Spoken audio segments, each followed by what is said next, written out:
그럼 80만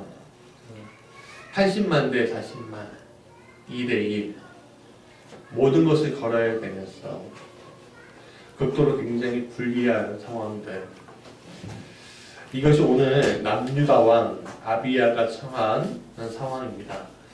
특히 상대는요 굉장히 노련한 장수이고요, 그리고 왕인 여로보암입니다. 과연 이러한 상황에 이길 수 있을까? 특히 싸움의 전개를 보면 아비야의 남유다 군대는요 양쪽으로 포위를 당합니다. 100% 질 수밖에 없는 상황에 있는 아비야의 상황, 포기되었기 때문에 이제 죽거나 포로가 될 수밖에 없는 상황, 아주 절대절명의 상황들. 우리의 삶도 그렇습니다. 생각해보면 우리의 상황도 별반 다를 게 없는 것 같습니다. 나를 공격하는 무리는 굉장히 많고, 전쟁을 하면 분명히 질 것이 뻔한 상황 속에서 우리는 있습니다. 그렇다면 우리가 이런 상황 속에서 어떻게 선택을 해야 할 것인가? 10만인이 에워싸고 있다고 다윗은 고백하고, 또 엘리사의 그 조그만 성에 아람 군대가 포위해서 진치고 있는 그런 상황. 오늘 우리의 상황도 마찬가지잖아요. 그렇죠? 나와 같이 동행하고 나와 협력하고 나와 함께 할 수 있는 사람들이 별로 없어진 상황. 그런 상황들 가운데 오늘 우리가 놓여 있다면 우리는 어떻게 이 문제를 해결해야 할 것인가? 저도 목회를 하다 보니까, 또 인생을 살다 보니까 이런 상황들이 가끔씩 맞닿아지는 것들을 보게 됩니다. 그럴 때마다 굉장히 요즘 말로 멘붕당하기도 하고, 또 때로는 너무 힘들어서 눈물로 밤에 지새우기도 했습니다. 어떤 선택을 우리가 해야 할까요?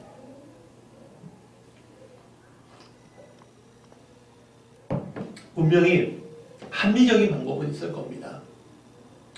왜냐하면 타협하면 됩니다. 그렇지 않습니까? 타협하면 모든 게 해결이 됩니다. 그러나 타협만 한다면 우리가 가져야 할 정당한 권리를 빼앗기는 것은 어쩔 수 없는 겁니다. 적들의 손에 우리의 권리를 넘겨주는 거죠. 그렇게 하나하나 타협하면 결국에는 모든 것을 빼앗기는 게 우리의 현실입니다. 우리의 역사 가운데 그런 것들 많이 볼 수가 있습니다. 예를 들어볼까요? 여러분, 구한 말에 우리가 일제한테 전쟁에서 져서 나라를 빼앗겼습니까? 아니면 하나하나 타협하다 보니까 나라를 빼앗겼습니까? 전쟁하지 않았어요. 민중들이 동학이 일어나서 전쟁을 했지만 그거는 일본하고 전쟁하는 게 아니라 광군들하고도, 광군이 일본하고 편먹어서 민중들을, 동학을 무찌른 것밖에 안 되지 않았습니까? 광군이 일본하고 싸웠다는 기록이 없습니다. 왕이 나서서 전쟁을 선포했다는 이야기가 없습니다. 그냥 하나하나 타협했습니다. 결국에는 어떻게 했습니까? 1910년에 국권을 완전히 침탈당했죠. 영적인 전쟁에서도 마찬가지입니다. 우리가 좀 불리하다 싶으면 우리가 흔히 선택하는 게 타협하는 겁니다. 우리가 좀 연약하다, 우리가 좀 힘이 없다, 우리는 좀 부족해 라고 생각할 때마다 하는 게 타협하는 거예요.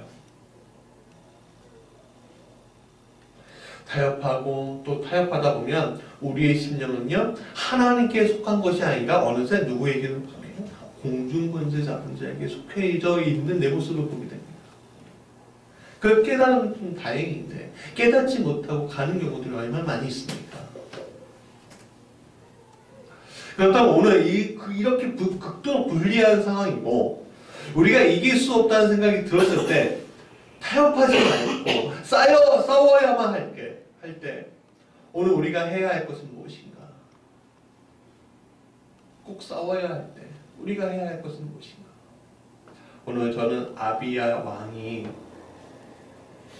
했던 오늘 전쟁의 힘으로 외친 5절 뭐라고 했죠? 소금 언약이라는 단어에 주목하고 있습니다. 아비야는 다윗과 그 자손들이 하나님과 소금 언약을 맺었다고 외쳤습니다. 5절에서. 여러분 그렇다면 소금 언약이 무엇인가? 소금 언약 이 히브리어로 여기 앞에 써져 있는데 베리트 멜라라고 얘기해요. 베리트는 언약, 조약, 동맹 이런 뜻을 가지고 있습니다. 소금은 이 남성 명사 멜라를 흩어지다, 분산되다, 절여지다 라는 뜻의 동사 말라에서 유래한 단어라고 합니다. 여러분 본래 소금이 가지고 있는 다양한 기능들이 있죠. 그러나 오늘 본문에서 다루고 있는 언약의 성격은 부패를 방지하는 것, 즉 영원히 보관하는 것의 역할에 소금을 이야기하는 겁니다. 즉 언약의 영원성에 대해서 이야기하는 겁니다. 하나님이 한번 뱉은 그 언약이 썩어지지 않고 영원히 지속되고 있다라는 것을 이야기합니다.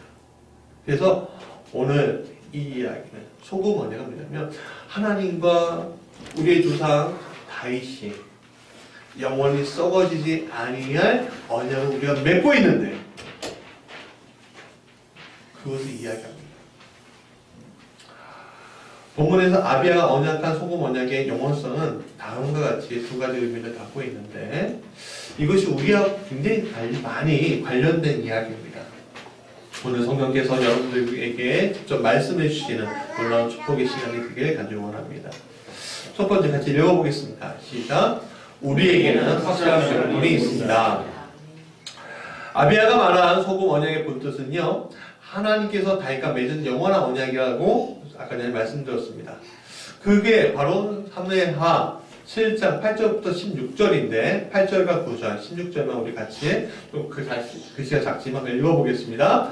그러므로 이제 내 종 다윗에게 이와 같이 말하라. 만군의 여호와께서 이와 같이 말씀하시기를 내가 너를 죽지 않고 야곱을 따르는 내 세대라가 내 백성 이스라엘의 축복하도 않고 내가 가는 모든 곳에서 내가 너와 함께 있어 내 모든 원수를 내 앞에서 멸하였은즉 땅에서 위대한 자들의 이름같이 내 이름을 위대하게 만들어 주리라. 내가 또 내 백성 이스라엘을 위하여 한 곳을 정하여 그를 심고 그를 거주하게 하고 다시 옮겨지지 못하게 하며 악한 종류로 동거같이 그들을 패하지 못하게 하며 16절 내 직과 내 나라가 내 앞에서 영원히 굳어지고 내 왕위가 영원히 경고하리라 하셨다 하라. 이 말씀을 아비야는 소금 언약이라고 이야기하는 겁니다. 이스라엘의 통치권을 영원히 다윗의 나라에 주겠다라는 것이요. 다윗의 혈통에게만 주겠다 이런 것이죠. 그것은 반드시 이루어지는 이야기였습니다. 누구로 끝나요? 바로 예수 그리스도로 끝나죠. 그러니까 예수 그리스도로 영원히 성취하게 되는 언약인 겁니다. 예수 그리스도가 부활하시고 승천하셨습니다. 이것은 이 세상만 아니라 과거 하나님 나라에서도 영원한 왕권을 주님께서 주장하고 있다는 얘기입니다. 즉 다윗과 맺은 이 몇천 년 전의 이 언약이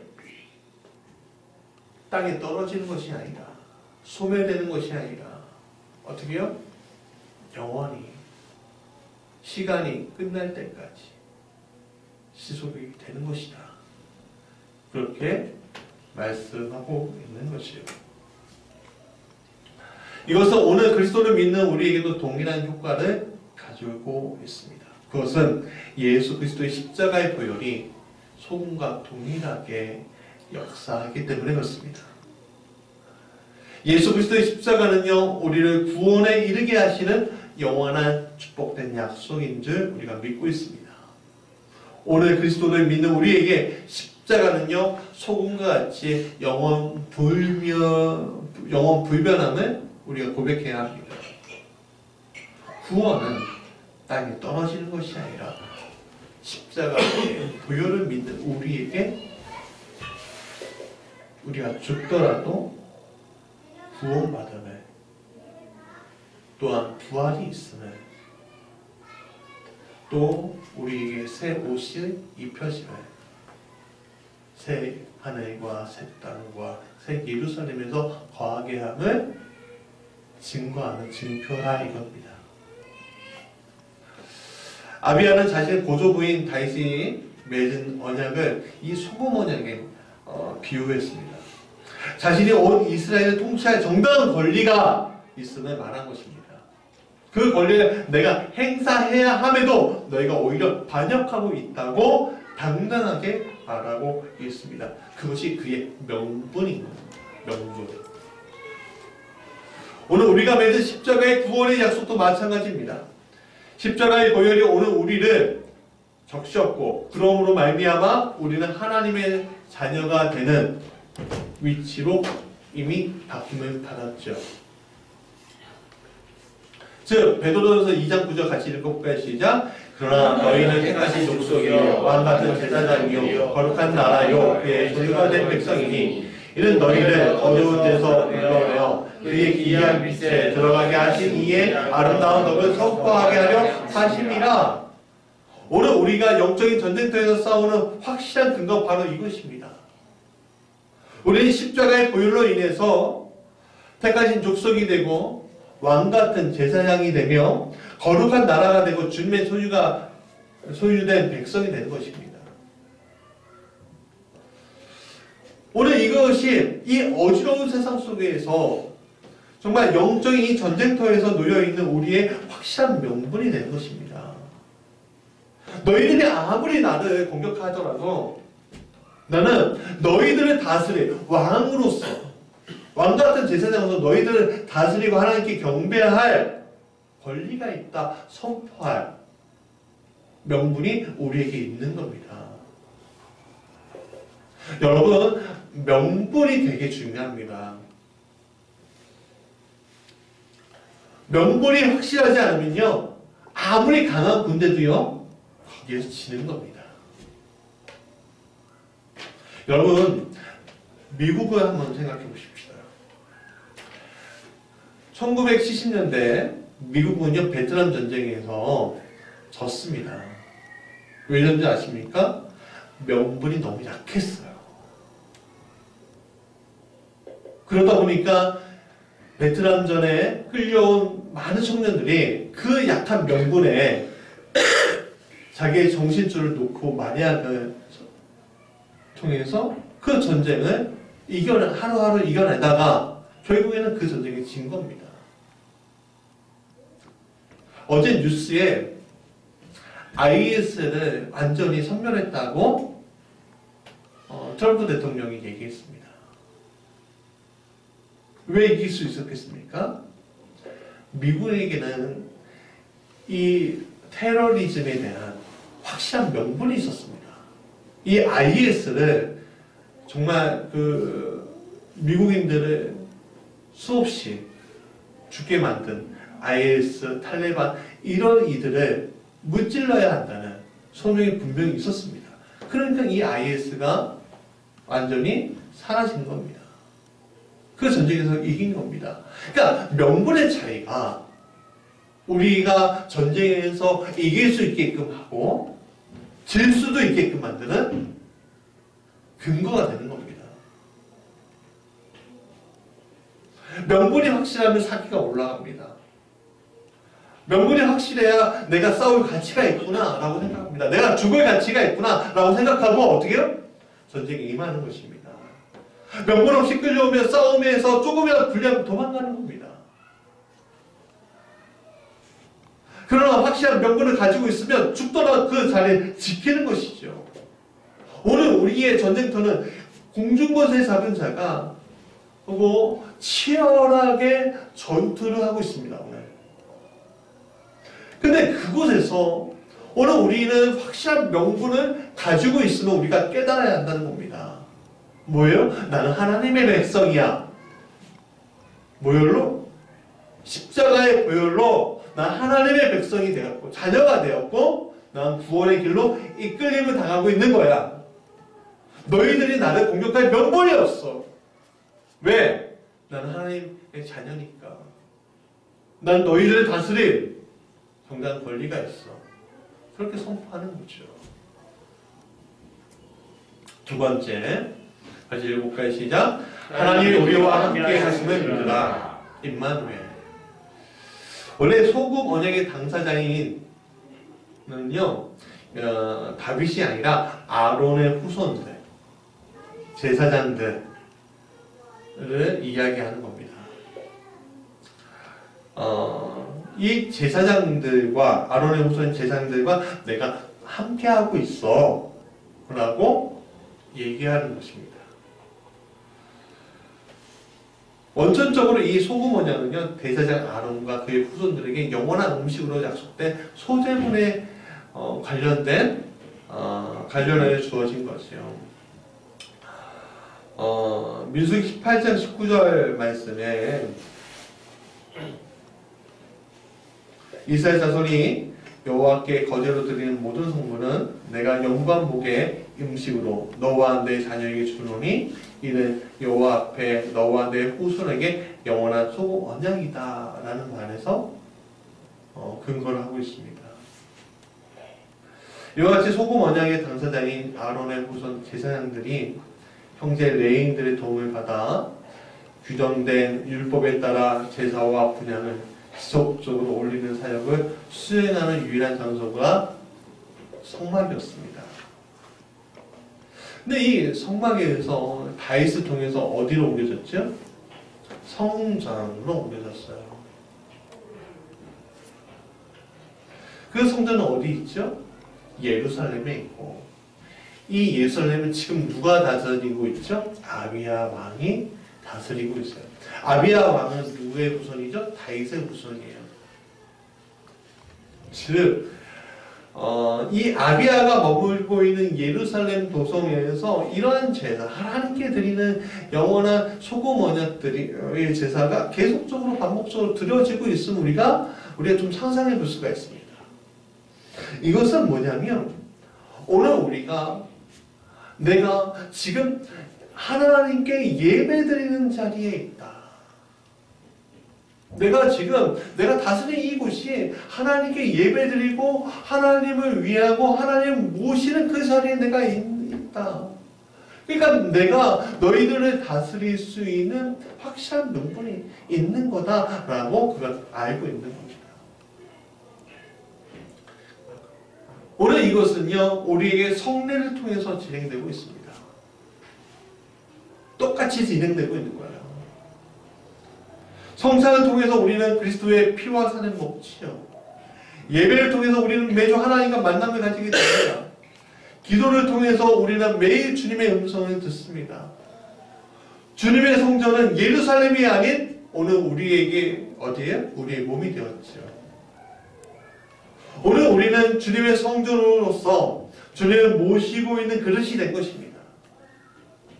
그렇기 때문에 오늘 우리는 교회에 모였고 주가 내 몸을 쓰시도록 하고 있습니다. 주와 함께 함으로 우리는 오늘 우리를 대적하는 모든 무리들, 원수들, 특히 공중권세 잡은 자들이 우리를 이길 수 없음을 우리가 믿어야 합니다. 왜? 내 몸이 성전됨으로 어떻게 해요? 주님이 나와 함께하고 있다. 임마누엘 하고 계시다는 것을 우리가 믿어야 한다는 거죠. 그래서 우리 13절 14절 같이 해볼까요? 시작. 여로보암이 유다의 뒤를 둘러 복병하였으므로 그 앞에는 이스라엘 사람들이 있고 그 뒤에는 복병이 있는지라. 유다 사람이 뒤로 돌아보고 자기 앞뒤에 복병으로 말미암아 여호와께 부르짖고 제사장들을 향하여 말하는 중이다. 여러분, 나와 함께 하시는 그 하나와 임마누엘, 나와 하나님 함께해도 우리에게 위기가 있을까요, 없을까요? 올 수 있습니다. 우리가 그걸 인정해야 합니다. 올 수 있습니다. 우리의 연약함은, 우리는 인간이기 때문에 우리의 연약함을 타고 올 수 있습니다. 그리고 적들은요, 항상 강대함을 보여주기 위해서 우리를 쫓아옵니다. 그런데 유다 사람들이 한 게 무엇인가요? 그것은 첫 번째 여호와께 부르짖었다고 했습니다. 나와 함께 하신 그 여호와께 나는 그들이 부르짖었습니다. 다른 것에 부르짖는 게 아닙니다. 왕을 의지했다고 하지 않았습니다. 누구에게? 하나님께 의지했다고 했습니다. 하나님, 나를 도와달라고, 우리를 도와달라고. 적들이 저게 사방에서 포위해서 우리를 공격하는데 주님 도와달라고 외쳤습니다. 그 두 번째 어떻게 해요? 제사장은 나팔을 불었다 했습니다.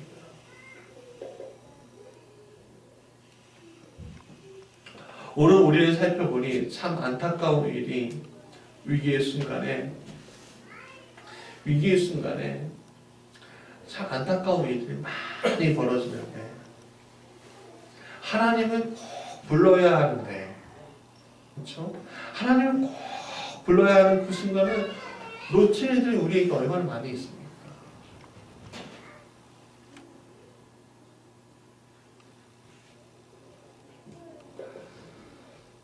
어저께 밤 11시 반에 전화 한 통 왔어요. 누구에게 왔냐면 김성수 집사님한테 전화 온 거예요. 오늘 선교를 떠나는. 집사님 웬일이세요? 그러니까 선교 때문에 위기가 일어났다는 거예요. 어떤 일이에요? 오늘 지금 제가 말씀을 드릴 수는 없지만 정말 들어보니까 큰 위기였어요. 목사님 기도해 주셔야 될 것 같아요. 집사님한테 집사님 알겠다고, 내가 12시 되기 전에 제가 다시 전화 드리겠다고 끊었어요. 15분 정도 기도하면서 하나님 어떻게 이야기할지 전 모르겠습니다.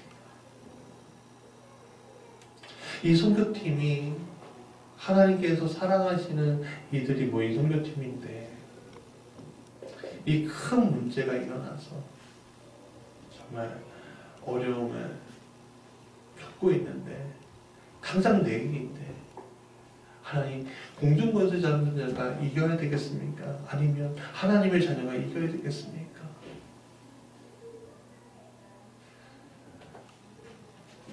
그냥 교회에서 말씀 준비하고 있다가 예배당에 와서 그 문제를 위해서 기도했습니다. 사실 답은 안 나오더라고요. 문제가 너무 커서. 그러나 하나님 마음 주셨습니다. 이미 주님이 선택했다는 거지. 그리고 김선희 집사님은 통화했습니다. 12시입니다. 그래서 성도님처럼 12시에 전화한 건 처음이었던 것 같아요. 너무 급했거든요. 한 30분 정도 이야기하면서 결론을 잘 봤습니다. 하나님이 하시는 거다. 어떤 순간이나 하나님이 하시는 거고 하나님이 큰 일을 보여주시는 것이다. 그리고 기도해 줬습니다. 그리고 우리가 먼저 집사님과 맨 처음에 만나고 이야기했을 때, 선교 간다고 이야기했을 때 하나님만 바라보고 보내지 않느냐. 하나님만 바라보고 가자. 김선희 집사님이 마음의 근심을 좀 내려놓으시더라고요. 가겠다. 그 전화를 끊었습니다. 그렇지만 제가 또 밤새 또 말씀을 준비하면서 그게 너무 마음이 쓰이는 거예요, 주님. 이거는 정말 저는 감당이 되겠는데 우리 선교 가신 김선희 집사님 또 건우 감당이 되겠습니까, 주님? 주님이 해결해 주셔야 되지 않겠습니까? 기도하는데 하고 이제 집에 갔다가 아침에 딱 나오는데 8시 반에 카톡이 온 거예요. 뭐라고 하냐면 목사님 해결됐어요. 근본적인 문제는 해결되진 않았지만 어떻게든 보듬어줬어요. 그 순간에 아멘 나오잖아. 아멘. 왜? 결국 하나님은 부르짖는 자에게, 기도하는 자에게 답을 주시는 분이십니다. 물론 제가 저만 부르짖었겠습니까? 그 선교팀 관련된 사람들 다 부르짖었겠죠. 하나님 어떻게 해야 돼요? 여러분, 우리 힘으로 도저히 할 수 없을 때 우리는요, 누구를 바라봐야 돼요? 결국에 하나님 바라봐야 합니다. 누구와 함께 하시는? 나와 함께 하시는 하나님. 자, 말씀이 그겁니다.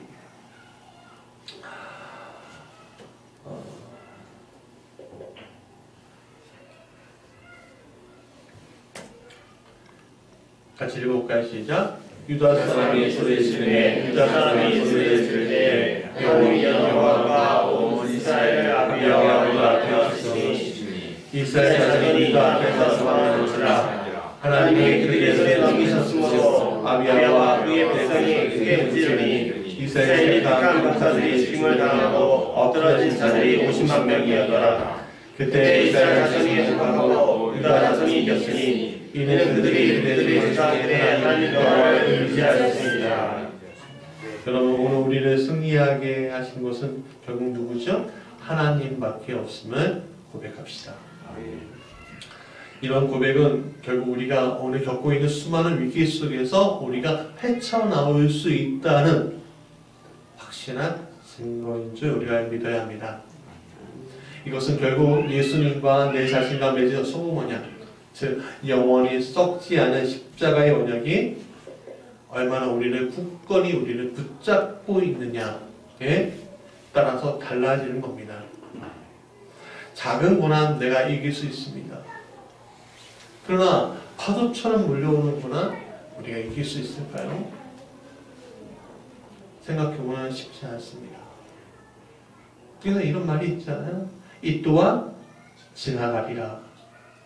그렇잖아요. 근데 생각해 보십시오. 이 또한 지나가는데 내 힘으로 지나갔습니까? 아니면 주님이 지나가게 하셨습니까? 주님이 분명히 피할 길을 주셨잖아요. 우리는 아무리 우겨싸움을 당하시라고, 물론 우리의 잘못도 있을 거예요. 그렇죠? 우리의 실수도 있고 우리의 실패도 있을 거예요. 그렇죠? 우리의 잘못된 선택이 그것을 만드는 경우도 얼마나 많습니까? 주님의 선하신 길로 인도하는데 우리가 삐져나왔다가 실수하는 일이 얼마나 많이 있습니까? 그렇죠? 근데 그 가운데서도 주님은 우리를 버리지 아니하신다는 걸 여러분 믿으셔야 합니다. 그게 임마누엘입니다. 십자가의 언약이 우리의 명분이 되기 때문에 또 임마누엘이 되시기 때문에 오늘 우리가 이 명분에서도 이기고 실제적인 싸움에서도 이기는 줄 우리가 믿어야 합니다. 단지 오늘 우리가 두렵고 공포스럽고 아프고 상처와 슬픔 가운데 우리가 놓여있는 이 순간을 맞이할 때 우리가 그것을 보면서 이렇게 될 것 같아. 이렇게 될 것 같아. 그러는 두려움을 없애야 하는데 그건 누구와 함께 할 때? 성령님과 함께 할 때. 그게 사라지는 겁니다. 저도 키가 크고 덩치가 좀 있지 않죠. 근데 무서운 일이 딱 다가오면 여기 심장이 포할 만할 것 같은 거예요. 안 돼요. 쉽지 않아. 제가 뭐라고 하겠습니까, 여러분들한테? 자주 제대로 안 됩니다. 근데 저는 믿습니다. 뭐냐면 그 두려움조차도 주님은 알고 계시고 그것을 이기게끔 하신다는 것. 저는 그것을 지나왔습니다. 또 앞으로도 지나올 겁니다. 우리 사랑하는 성도들이 그러한 일들이 우리 앞에 있을 때 이 또한 지나가고 또 피할 길을 주시는 그 하나님, 또 이 전쟁에서, 이 영적 전쟁에서 이기게 하시는 그 하나님 믿으시길 간절히 원합니다. 사랑하는 성도 여러분, 오늘 영원한 언약 십자가를 통한 승리를 하신 예수님을 고백합시다. 위기에 있을 때마다 더욱 부르시기 원합니다. 결국 우리는 승리하게 될 것입니다. 찬양하지요.